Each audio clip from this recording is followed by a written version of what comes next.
Guys আসসালামু আলাইকুম রহমতুল্লাহ। Milestone school and কলেজের উপরে বিমান দুর্ঘটনায় অসংখ্য শিক্ষার্থী মৃত্যুবরণ করেছে, অসংখ্য শিক্ষার্থী আহত। তাদের জন্য আমরা সবাই দোয়া করি, আল্লাহ রাব্বুল আলামিন তাদের সবাইকে সুস্থতা দান করুক। যারা মৃত্যুবরণ করেছে তাদের পরিবার যাতে ধৈর্য ধারণ করতে পারে সেই দোয়া আমরা সবাই করি, এবং যারা দুনিয়া থেকে চলে গেছে তাদেরকে আল্লাহ রাব্বুল আলামিন জান্নাতুল ফেরদৌস নসিব করুক, সেই দোয়াই আমরা করি। তাই প্রিয় দেশবাসী, আপনারা সবাই তাদের জন্য দোয়া করবেন, তাদের পরিবারের জন্য দোয়া করবেন। যেহেতু রাষ্ট্রীয়ভাবে শোকের ঘোষণা করা হয়েছে এবং দোয়ার আয়োজন করা হয়েছে, আপনারা সবাই দোয়ায় শরিক হবেন এই কামনাই করছি। তো ভিডিওটি দেখুন এবং ভিডিওটি শেয়ার করে দিন, এবং দেখুন যে বিমানটি 8 সেকেন্ডের মধ্যে অ্যাটাক করে কিভাবে ধ্বংস করে দিল সব।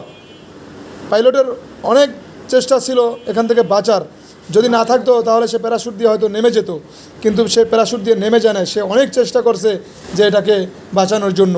তো আমরা সবাই সবার জন্য দোয়া করি। যেহেতু এটা একটা অ্যাক্সিডেন্ট, এই অ্যাক্সিডেন্টকে অ্যাক্সিডেন্ট হিসেবে নিয়ে আমরা এই প্রশিক্ষণ বিমানগুলোকে আরও নতুন নতুন আধুনিকায়ন করার চেষ্টা করি।